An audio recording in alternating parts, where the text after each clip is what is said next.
In diesem Video zeigen wir dir, wie du eine 11-fach Shimano-Kassette für HGM-Freilauf am MTB und Gravelbike selbst wechselst. Für welche Kassettenmodelle die dargestellten Schritte passen, siehst du in unserer Auflistung.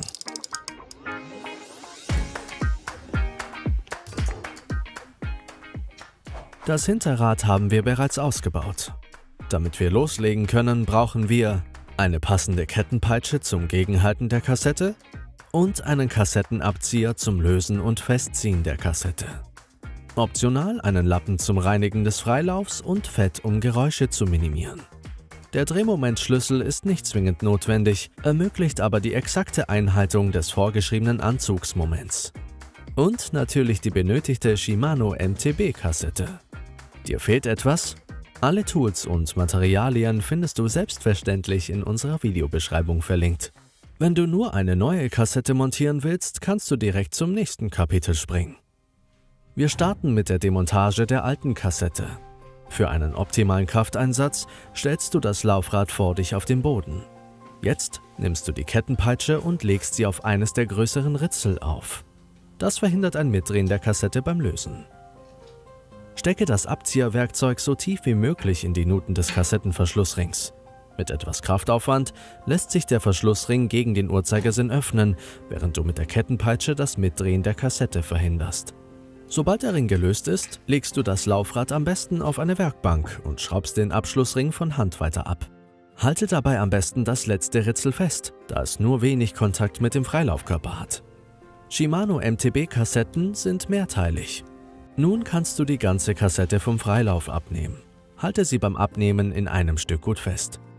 Jetzt ist ein guter Zeitpunkt, Freilauf und Narbenflansch zu reinigen.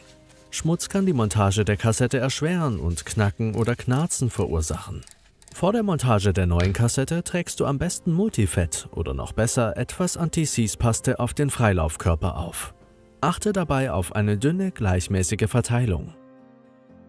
Als erstes zeigen wir dir nun, wie du eine Shimano HGM MTB-Kassette mit Aufsteckhilfe montierst.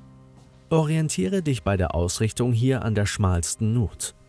Richte dann die Aufsteckhilfe mit der entsprechenden Nut direkt darüber aus und entferne die Sicherung. Jetzt rutscht die Kassette geführt auf den Freilauf. Eventuell musst du noch etwas nachschieben. Anschließend richtest du noch das letzte Ritzel aus. Dafür orientierst du dich an der Verzahnung am Freilauf, sodass die Einkerbungen passend übereinander liegen. Halte zum Schluss das letzte Ritzel in Position, während du mit der anderen Hand beginnst, den Abschlussring im Uhrzeigersinn anzuschrauben. Achte dabei darauf, dass das Gewinde richtig greift. Wenn du die Ritzel deiner 11-fach Shimano MTB-Kassette einzeln auflegen willst, empfehlen wir, alle Einzelteile der Reihenfolge nach auszulegen. Je nach Typ kann die Anordnung der Einzelteile variieren. Zuerst suchst du nach der schmalsten Nut am HGM-Freilauf. Sie dient als Orientierung. Danach setzt du das große Ritzelpaket passend auf den Freilauf. Das erste Ritzel folgt mit der Schrift nach oben.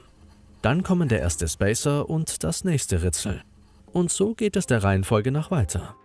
Die letzten zwei Ritzel werden ohne Spacer richtig ausgerichtet verbaut. Sind alle Ritzel in Position, schraubst du den Abschlussring am besten mit der Hand im Uhrzeigersinn leicht an, damit das Gewinde richtig greift. Halte dabei das letzte Ritzel fest. Ziehe nun die Kassette von oben handfest an. Wir empfehlen dir zum Abschluss, die Kassette mit dem angegebenen Drehmoment von 40 Newtonmetern festzuziehen.